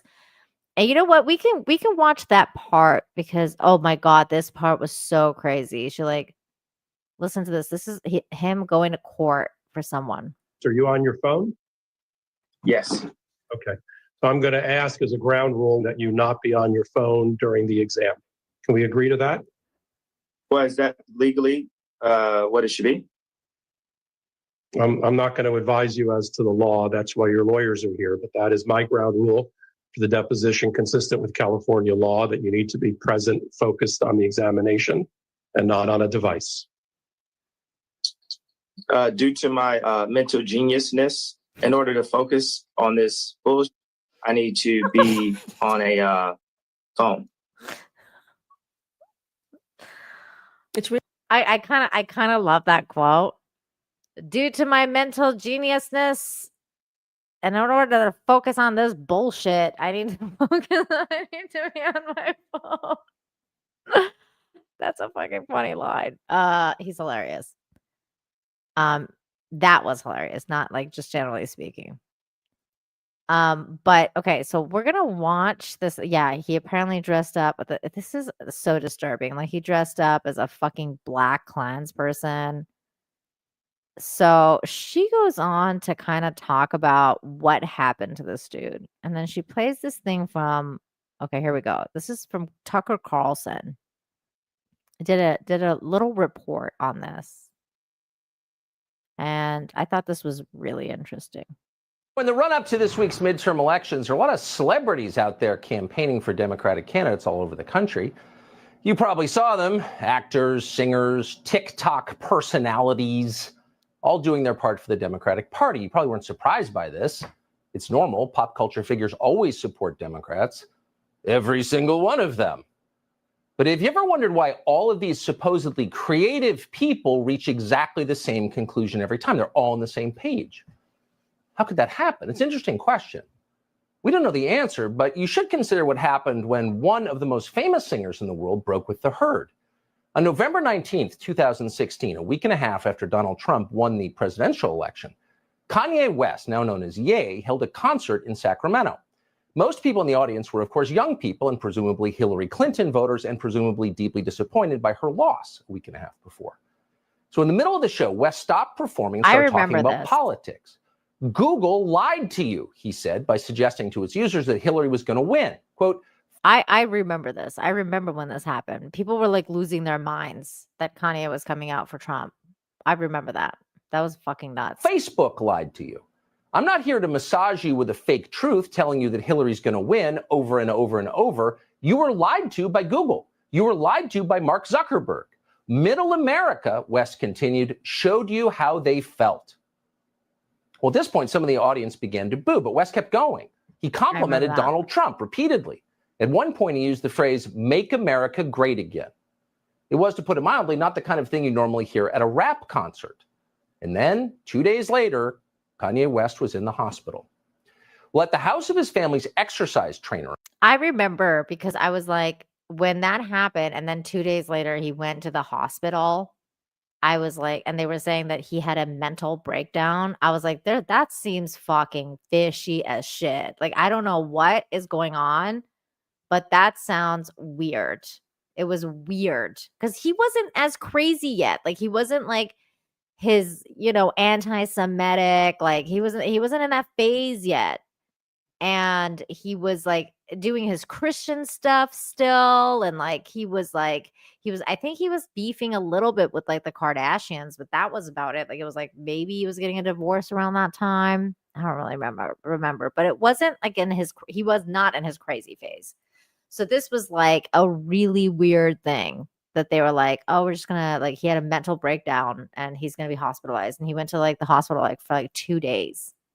I was like, what the fuck? A man called Harley Pasternak. West apparently suffered some kind of mental break. Pasternak called an ambulance to pick him up. West was taken away, and then he was sedated with at least 7 different psychiatric medications, including benzodiazepines, lithium, sleeping pills, and olanzapine. News reports suggested that West had experienced a profound psychiatric episode. He'd gone completely off the deep end. He'd gone crazy, and they've been saying that ever since. West, over time, though, told a very different story. In his telling, after what he'd said on stage in Sacramento, Harley Pasternak was trying to shut him up. Pasternak, he said, was not simply a trainer, but instead an agent of ideological control. Pasternak's job was to keep West from straying from the script, and he's willing to use powerful drugs to do it. So for those of you that don't know, that means like he was kind of like a handler. He was like a government handler. Like probably CIA. That's fucked up. That's what he said. But very few people took that claim seriously. In fact, it was exactly the kind of thing a crazy person would say. My trainer drugged me into submission. He's trying to make me into a zombie. Right. Sure he did. Have another I love Tucker Carlson. olanzapine shot, Kanye. You look tired. So that's where the story stood until the other day. Nobody believed Kanye West. Then West posted something remarkable on Twitter, which for some reason virtually all of American media ignored, which is odd because media outlets are not usually in the business of ignoring remarkable things, but they did. Yeah, this part is shocking because I was like, I don't remember this at all. And like, this is what Tucker's talking about. Like, no one was talking about this. So here, let me zoom in on this so you guys can read this. I think he reads it out, but just so you guys can see it. Okay, hold on. Here we go. And what he posted was a picture of a text exchange that he had had with Harley Pasternak. Pasternak was explaining that West had better stop saying, quote, crazy stuff. In other words, he'd better get back on script, or else he would be severely punished. Quote, second option, if you don't shut up, quote, I have you institutionalized again, where they medicate the crap out of you, and you go back to zombie land forever. Play date with the kids just won't be the same. End quote. Wow. Try if you can to imagine a more sinister threat than that, a more chilling threat than that. Oops. Do what I say or I will turn your brain to mush. I will destroy your relationship with your own children. That's I will fucked send you up. back to, quote, zombie land forever. Effectively, I'll kill you. Yeah. Now, keep in mind, this is from West's, quote, trainer, not his physician. This is the guy he'd hired to help him do squats. A trainer? Really? Do they talk like that at your gym? Probably not. So what's going on here exactly? Well, according to his bio, Harley Pasternak, who is not denied writing these texts, once worked for the Canadian military, where he participated in experiments that measured the effect of various drugs on the human mind. That's fucked up. Is that training relevant to this story? We don't know. We do know that based on this text exchange, which again, Harley Pasternak has not said is untrue or fake, on the basis of that, law enforcement agencies definitely ought to be looking very closely at Harley Pasternak, who, by the way, apparently has dozens of other celebrity clients, some of whom seem to be out there campaigning. Based on these texts, this looks like a crime. Why is no one investigating it? The fact that no one is investigating it tells you a lot. Yes, it does. Isn't that weird? Like, they should be investigating this guy. This guy sounds weird as fuck. And so And so Candace goes down this rabbit hole a little bit, and this part was really weird and interesting. And she's talking about like her, like, this is his website.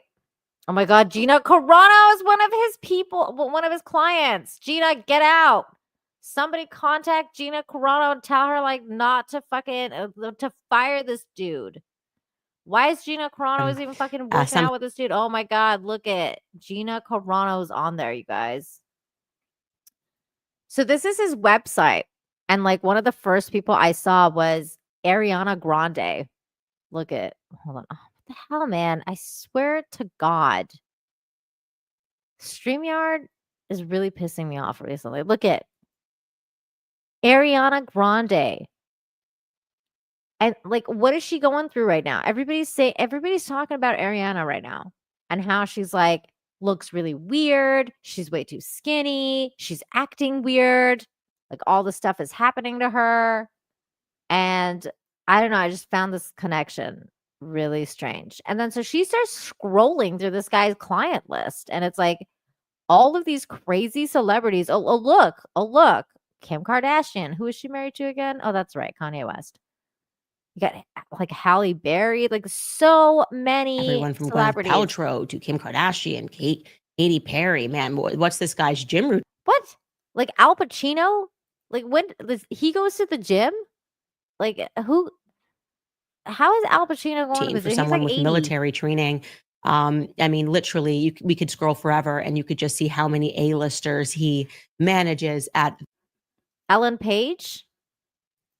I feel like Ellen Page is a little depressed. Like, I feel like Ellen Page kind of went nuts for a minute. Also, shouldn't he have like this as Elliot Page? I just noticed that he had like Ellen Page on here, but it's a picture of like Elliot Page, like the transitioned version. But it still says Ellen. Isn't that like dead naming? And it, like that's supposed to be your client? Wouldn't your client be like, yo, man, you're dead naming me? What the fuck? The gym. Some who I can't imagine. Gina, get out. Somebody fucking hit her up and be like, yo, Gina. Did you watch the new fucking Candace Owens episode? Have that great of a workout routine, and it really does make you wonder why we are always getting the same things said out of Hollywood. This guy lost way too much weight, way too fast. I feel like he might be getting drugged. Hollywood. But there are some clients that have always struck me as odd. You know, Harley Pasternak has also had a lot of clients. Yeah, same here. Oh, and clients who have died. Yeah, she talks about how like some of his clients have died and stuff like that. I mean, this guy's creepy as shit. I feel like somebody should be investigating it. And also, if you guys want to know more, I don't really want to like stream all of Candace's stream because I mean, this is a lot of work. And I feel bad that I'm like just kind of made her a topic now, but But you guys should go watch that episode because I think that's a good episode. Like she kind of goes into like why Kanye is so fucking crazy. Actually, wait, there was another. Hold on, this part is crazy. Hold on, we'll watch this part. So she talked about like different celebrities, like how Brittany Murphy like died mysteriously, and she was one of his clients in 2009. Collapsed in the bathroom of her phone of her home, and she was found unconscious. She was then transported to the hospital. She was extremely young when she died. The autopsy results say that she died of pneumonia and iron deficiency. Okay. Pastor Nick claimed that Brittany's husband, who then died shortly thereafter as well, had hired him to work with Brittany Murphy. So that's interesting. Then Mac Miller, I don't know if you remember, the 26-year-old rapper who died also of an accidental drug overdose. Pastor Nick had told Page Six that he was just about to see Miller. Miller was just about to walk into his studio on the day that he died. He said, quote, I was mid-session with someone expecting him to show up about 45 minutes later. One of the ladies who works with me walked in with a kind of blank look on her face and held up her phone, and there was the news release about Miller's death. And then there's Aaron Carter to connect the dots with you, because this one has always bothered me the most. On the very day that Kanye West tweeted out Harley Pasternik's tweets, Aaron Carter responded to Kanye West. You can see that date on November 3rd, responded to that text message that Kanye shared. And he said, yo, Kanye, let's talk man to man. They never had the opportunity to talk because less than 48 hours later, Aaron Carter was found dead. He died at his home in Lancaster, California at the age of 34. And his body was found in a bathtub by his housekeeper. And the LA County Medical Examiner's coroner, and you guys know if you're reading Chaos, that what they rule these deaths means absolutely nothing compared to what the facts are, that it was just accidental. He drowned after he wanted to speak to Kanye West about the Harvey Pasternik text messages. Harley Pasternik, pardon me. Quite stunning stuff. Yeah, it's fucking crazy. It's crazy. Somebody should warn Gina. I feel like that's a shocking thing. And then people ask like, why is Kanye so crazy now? Well, the dude has fucking told everyone why he's fucking so crazy now. I mean, he's crazy. It worked. They drove the man insane. They actually like made him go crazy. They MK'd Ultra his ass, and now he's nuts. And now he hates the Jews, and now he's like becoming a fucking Black Klansman, and he watches like fucking the Batman in a hotel room in silence with to threaten people. I mean, that's kind of weird. It's just like the weirdest thing to do. Like not as weird as becoming a Black Klansman, but still pretty fucking weird. Was Matthew Perry going to this guy? I don't know. I didn't see his face. I didn't see Matthew Perry. Although he would probably move Matthew Perry off the list now. Somebody would have to look into that. See, that's interesting. I wonder if that's the case. I wonder. But anyways, it's weird. There's a lot of weird shit. I was like, this is wild. Like the story was really crazy. Oh, and then okay, she shows the guy too. Look how he's so creepy. Okay, hold on. We'll watch this part. He's so creepy. And the impact of drugs for the military. Take a listen. And the area that I was interested in was how drugs and food affect muscular performance. And when you say drugs, was that like performance enhancing drugs, or are they all kinds of drugs? Oh, right. Okay. So working for the military, I wasn't governed by the same laws that the typical person was. So I could look at the impact of certain drugs that are not everyday things. So we looked at a drug called modafinil, which was for narcoleptics. So if you give a soldier this drug, how long could they stay awake for without having any health detriment? Is that used now as one of these brain drugs? I've heard the name before somewhere. Yeah, so it's very interesting. Modafinil it will keep you awake, but it's not a stimulant. Really? So if a special forces person has to stay awake for 3 nights waiting for the right opportunity to do whatever they have to do, we could give them modafinil and it would keep them alert. So if you want to know who I believe is a monster, Harley Pasternak would be that individual. And as I said, I think that Ye barely escaped with his life. And Yeah, it's crazy. So she kind of went to bat for Kanye with this, and she was like, "Fuck this dude," which I agree. Like, fuck this dude. If he really did that to Kanye, which it seems like he did, even like Tucker Carlson did a thing about it.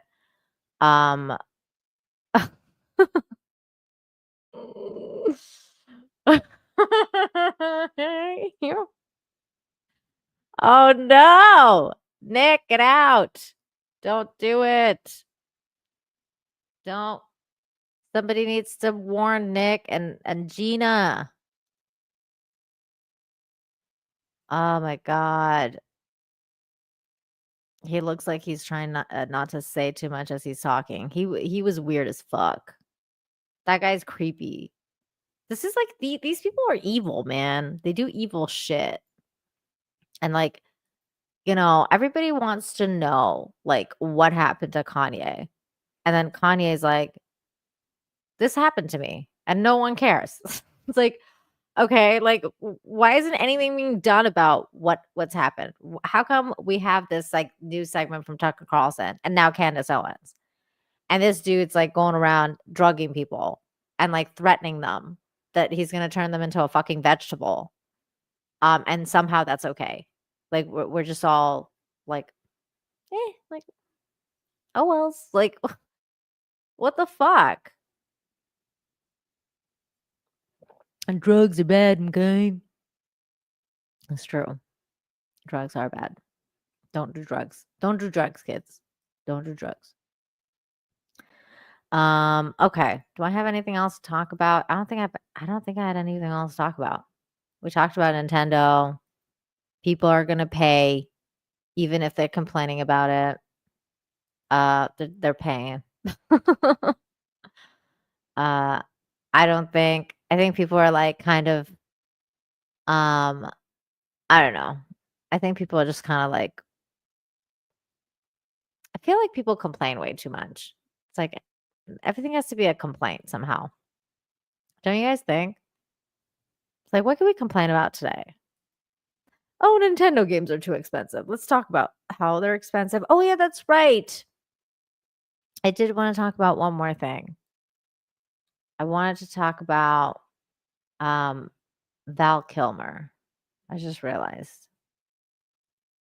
Rest in peace, Val. I must say I didn't feel as bad as I usually do when I hear certain people die. Like it's sad, but I do know that Val was battling cancer. He had been very sick for a long time. So, you know, sometimes when you gotta go, you gotta go. Like he's just hopefully he's at peace now, you know. Sometimes when things like that happen, I almost rather like they're not miserable anymore. You know, they're not suffering. That's a good thing when they're not suffering anymore. So Val Kilmer is great. This is from Clifton Duncan, which I thought was a good post. He said Val Kilmer's greatness wasn't magic. He was a classically trained actor in Juilliard who gave himself and his audiences the gift of taking his work seriously. That's all he needed to do. That's all any great artist needs to do. I wish more actors understood this. And he is so right because Val was an actor through and through. Like he was such a well-presented man. He always like just captured the screen. Unfortunately, he was probably my least favorite Batman. No, you know what? Probably second least favorite Batman because now there's Robert Pattinson and Val I think was better than Robert Pattinson.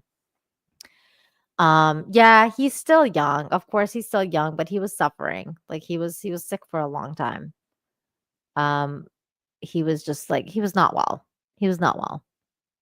And I just feel like sometimes when like people just don't want to suffer forever, like and they choose to go. And I understand that.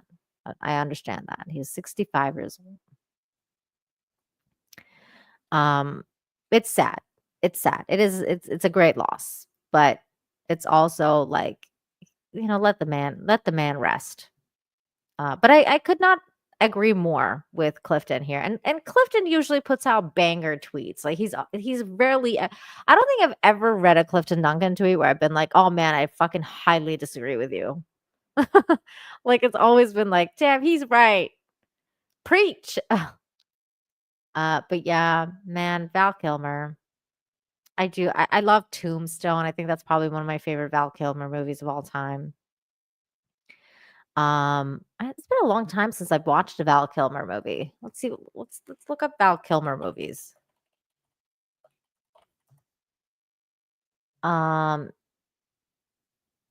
It's been a long time since I've watched any Val Kilmer movies.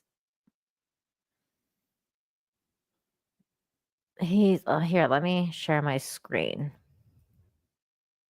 so you guys can see it.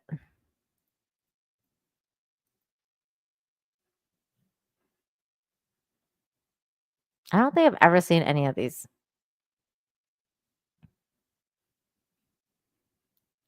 Twixt? Dude, this is like fucking Twixt. Like fucking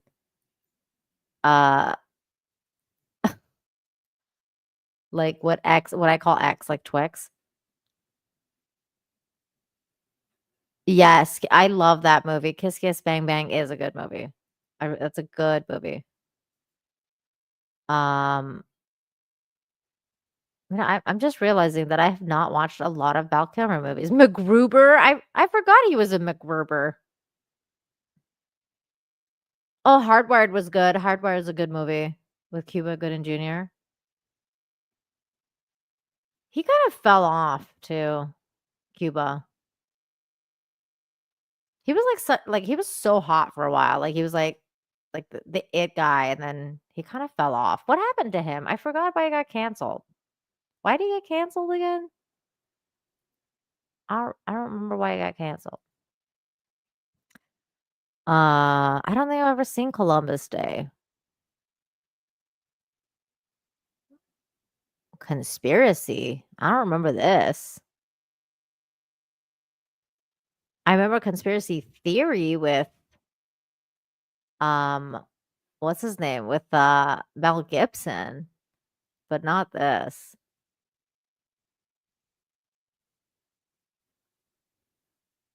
I have not watched a lot of Val Kilmer movies. I'm starting to realize.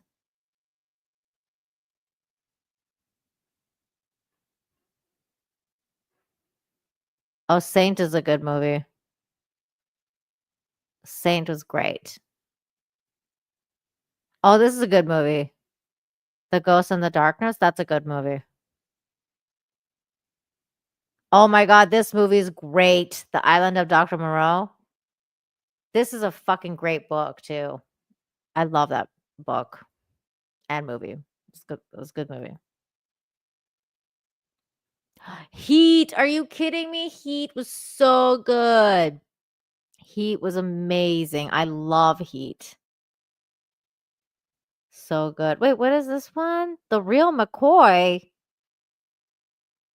Why do I not remember this? This is with Kim Basinger. I should watch this. Tombstone, of course. Tombstone's a great movie. I kind of want to watch this movie. I don't think I've ever seen this. This is old school Val Thunderheart. I don't think I've ever seen this. The Doors. It's famous. Not my favorite. Oh my god, Willow. Of course, Willow. How could I forget? Oh, yeah, Willow. Man, he had some bangers. Oh man, this is I'm getting depressed just looking at this guy's movie line because I'm like, man, movies used to be so good. Fucking Top Gun. I don't think I ever saw True Romance either. I should probably watch this. I also love this guy. Christian Slater, I think that's what his name is.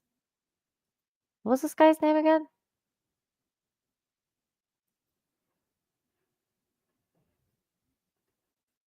It is Christian Slater. God. Watch True Romance? You're screaming at me. Okay. I don't know. I don't remember it. I may have seen it, but it's been a long time.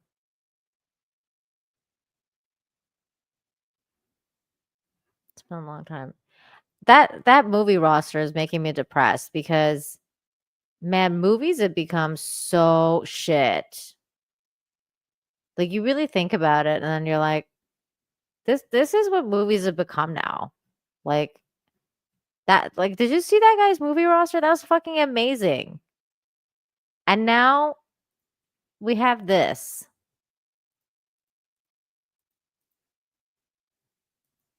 A Minecraft movie. One of the worst in 2025. I mean, we just saw fucking Snow White. And I thought that was the worst thing I've seen in a long fucking time. I mean, they're like competing for like being the worst. Like it's like fucking Minecraft movies, like Hold My Beer, fucking Snow White. Sick of this shit. They need to get like some good movies out. Yeah, even the B movies were gold. Not just his either, like not just Val's. Like B movies were used to be great. Like it was like, this is entertaining. Like, oh my god. Do you remember now this wasn't a movie, but this was like a mini series. But do you remember Thinner? Like Stephen King's Thinner? Man, that fucking mini series creeped me out. That thing was so good. I was like blown away. It was so creepy. That was such a good show. I was like, it was like maybe how many episodes was it? Thinner? It was like maybe 3, 4.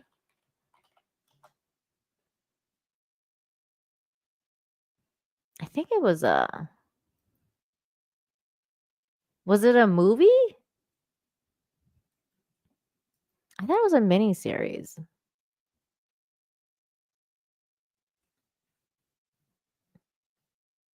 Dude, that movie like had some it was a movie.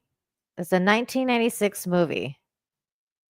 That movie like had such a great actor in it too. Like I was like, dude, this is a good movie.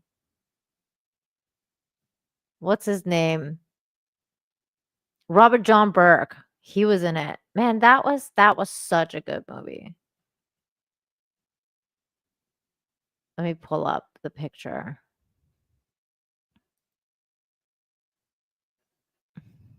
Here it is.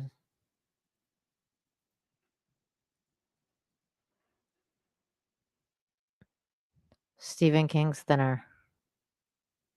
31%. That's bullshit. This was good. This was a good fucking movie.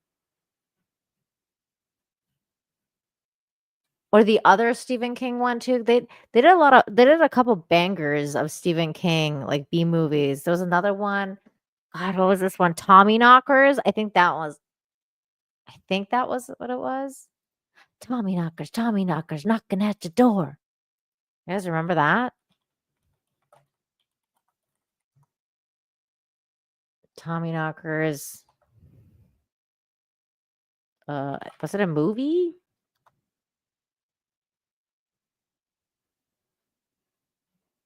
I think it was a movie.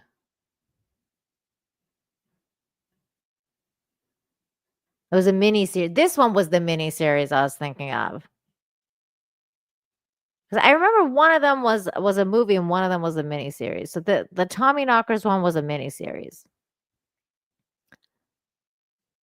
That was a good fucking show.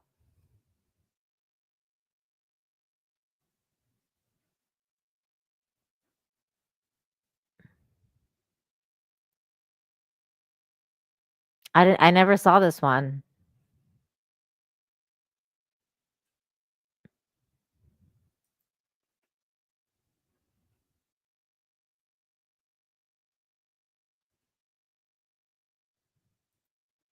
Cujo. Oh my god.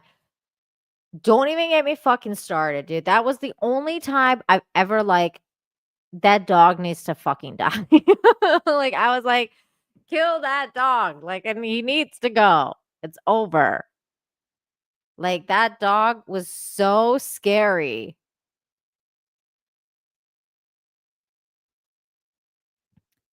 That was like the only time when he was like fucking going at the car. I was like, holy shit. The Stand. I think that sounds familiar. I don't remember it. Hold on.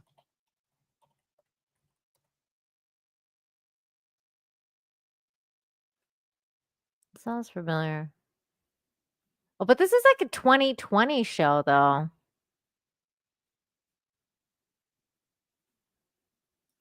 Was it good?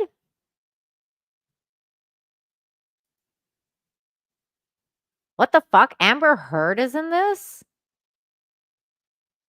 Ugh.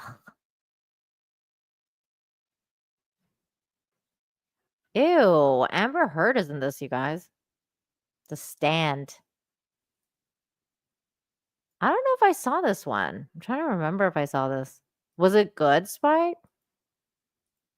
I don't remember. I remember this being good or even seeing it. But look, it says Amber Heard was in this. Can we see a picture of her? Let's go to images.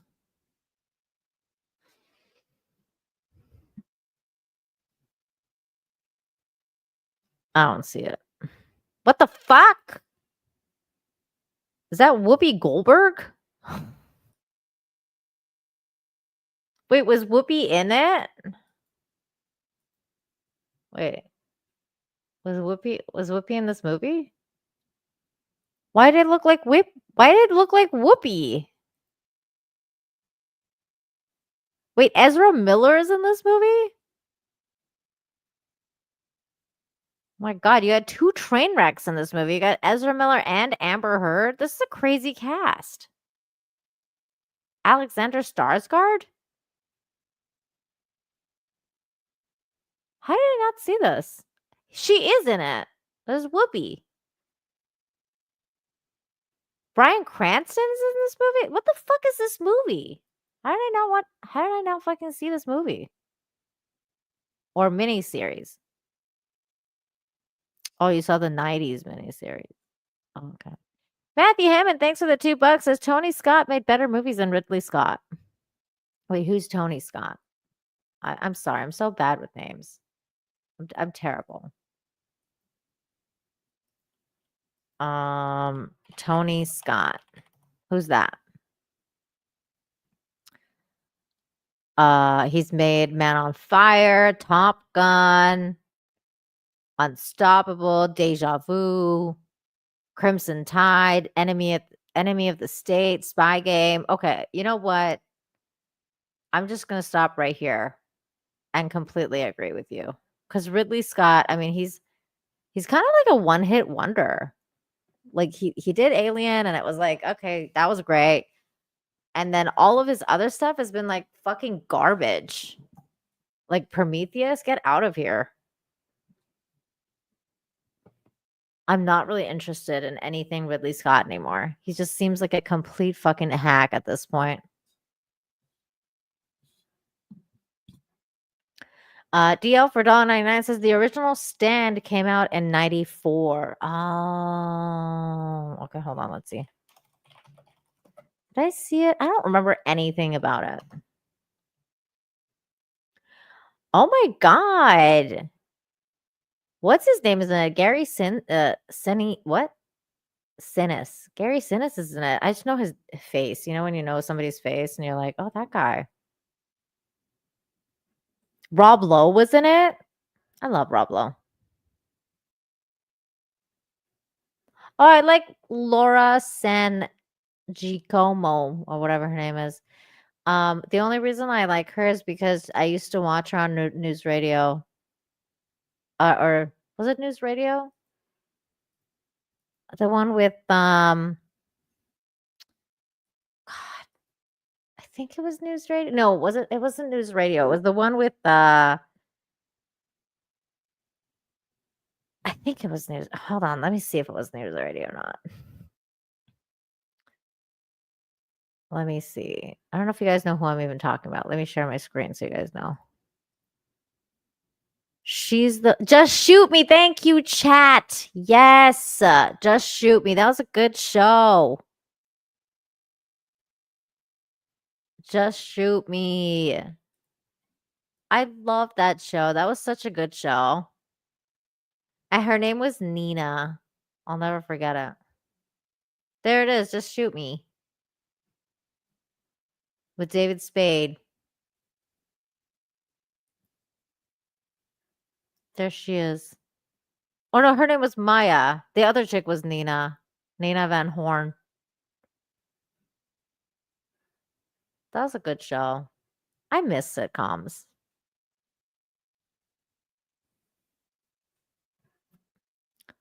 I miss sitcoms.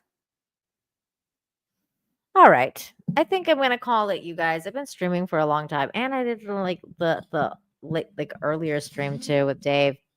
And I'm hungry. I want to go eat some food. So yeah, join me Friday, you guys, at 2 p.m. Eastern for Infinite Hope. And I should have a video tomorrow. I'm working on a video. I had some spicy stuff to say.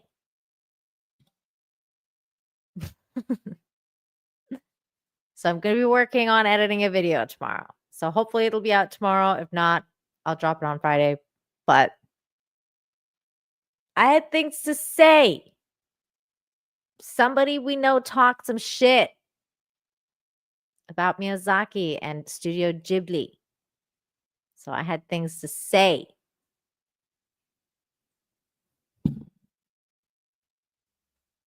I was very upset. So I'm making a video. It's happening. But thank you guys. Thanks for coming to hang out. Yeah, come back and hang out with me on Friday at 2 p.m. Eastern. And thank you, a special thank you to those of you who super chatted, became a member, gifted memberships. I don't think anybody became a member or gifted memberships. So, but thank you anyway for the super chats. Like you, DL. Thank you, DL, for $1.99. The original stand is on YouTube. Is it? I should watch that.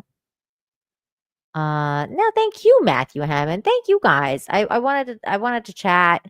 You guys came and hung out with me. It was fun. I think we had a good time. Although I'm pretty sure nobody agrees with me about the Nintendo thing, which is fine. It's fine. We don't have to agree on everything. Wait, why did this come in twice?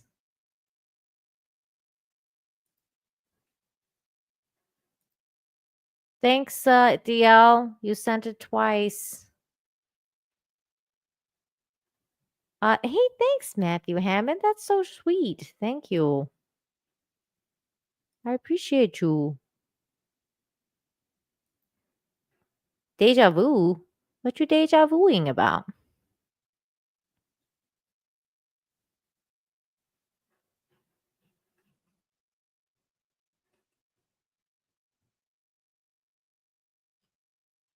Oh my God, it wasn't the same. You're right. See, it's not the same. This is what happens when you get stream brain, you guys. It was not the same. They were different. I need to go eat some food and get some sleep and get some rest. This is what stream brain is. Now you guys understand what stream brain is.